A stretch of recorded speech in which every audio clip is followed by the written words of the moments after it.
আজকের লাঞ্চে আছে চিকেন তেহারি। চলুন আপনাদের সাথে রেসিপিটা শেয়ার করি। এখানে আমি 200 গ্রাম টক দই নিয়ে নিয়েছি। এতে আমি দিয়ে দিলাম হাফ চামচ জিরে গুঁড়ো, 1 চামচ কাশ্মীরি লঙ্কা গুঁড়ো, 1 চামচ মতো হলুদ গুঁড়ো, আর দিয়ে দেবো 1 চামচ গরম মশলা। আপনারা যে কোনো গরম মশলা ব্যবহার করতে পারেন, বাড়ির কেনার যে কোনো গরম মশলা ব্যবহার করতে পারেন। এগুলোকে এবার সুন্দর করে আগে মিক্স করে আমি সাইডে রেখে নেব। বন্ধুরা দেখতেই পাচ্ছেন দই আর মশলাগুলো মিক্স হয়ে গেছে। দই যদি না ভালো করে ফাটিয়ে দেওয়া হয়, দইটা উপরে ভাসে, আর ভাসলে একদম দেখতে ভালো লাগে না। সেই কারণে দইকে খুব সুন্দর করে ফাটিয়ে নিতে হয় আগে। এদিকে আমি একটা কড়া নিয়ে নিয়েছি, আর এই কড়াতে দেশি ঘি ব্যবহার করছি। এখানে আমি 100 গ্রাম দেশি ঘি ব্যবহার করব। এতে আমি কোনো তেল দেবো না, তেল দিয়ে রান্না করব না। আপনারা চাইলে তেল দিয়েও রান্না করতে পারেন, কিন্তু ঘিয়েতে বেশি টেস্ট আসে। তো সেই কারণে এখানে আমি 100 গ্রাম ঘি দিয়ে দিয়েছি। এই ঘিয়েতে এবার আমি কিছু মশলা দিয়ে নেব, যেমন এলাচ আছে, দালচিনি আছে, বড় এলাচ আছে, গোলমরিচ আছে, লবঙ্গ আছে, আর কিছু তেজপাতা আছে। এগুলোকে তেলে আমি দিয়ে নেব। তেলে দিয়ে বন্ধুরা খুব সুন্দর করে ভেজে নিতে হবে, একটু হালকা, দেখতেই পাচ্ছেন এখানে। এবার আমি এখানে মিডিয়াম সাইজের 4টে পেঁয়াজ কেটে রেখেছি, এগুলো দিয়ে নেব। বন্ধুরা পেঁয়াজকে তাড়াতাড়ি লাল করার জন্য যদি ওতে নুন দিয়ে দেওয়া হয়, তো পেঁয়াজ খুব তাড়াতাড়ি লাল হয়ে যায়। তো সেই কারণে এখানে আমি স্বাদ অনুযায়ী নুন দিয়ে পেঁয়াজগুলোকে লাল করে নেব।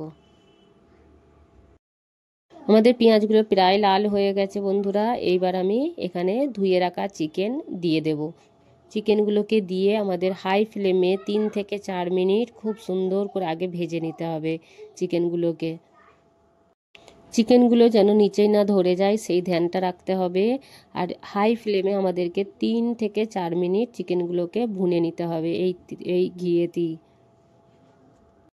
3 থেকে 4 মিনিট ভাজার পরে বন্ধুরা দেখবেন চিকেনের কালারটাও চেঞ্জ হয়ে গেছে। এখানে আমি 3 চামচ মতো আদা রসুন দিয়ে আরও কিছুক্ষণ হাই ফ্লেমেই আমি ভেজে নেব। বন্ধুরা আমি চিকেনটা অনেকক্ষণই ভেজে নিয়েছি। এইবার আমি ঢাকা দিয়ে স্লো আঁচে 5 মিনিট রেখে দেব।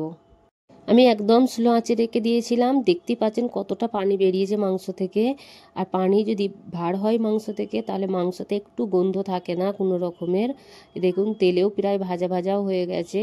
এবার বন্ধুরা আমরা যে দই সাথে যে মশলাগুলো মিক্স করে রেখেছিলাম, এবার এতে আমি ঢেলে দেব। বন্ধুরা মশলাটা ঢেলে দেওয়ার পরে একদম ছাড়লে চলবে না, মশলাগুলো নিচে ধরে যাবে। এবার এখনও আমি 2 থেকে 3 মিনিট এই মশলাগুলোকে ভুনে নেব। সুন্দর করে ভুনতে হবে মশলাগুলোকে।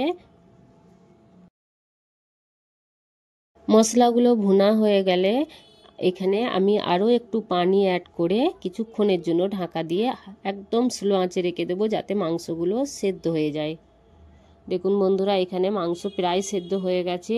এবার আমি এতে বিরিয়ানির চাল আধা কিলো মতো আমি নিয়েছিলাম, আধ কিলো মতো বিরিয়ানির চাল নিয়েছিলাম, দিয়ে ভিজুত দিয়ে রেখেছিলাম। এগুলোকে ছেঁকে এবার এতে আমি ঢেলে দেব।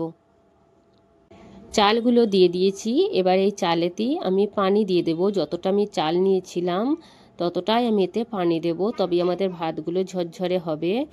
এ দেখুন আমি যতটা চাল নিয়েছিলাম ওইটাই আমি মাপ করে অতটাই আমি পানিতে দিয়ে নিয়েছি।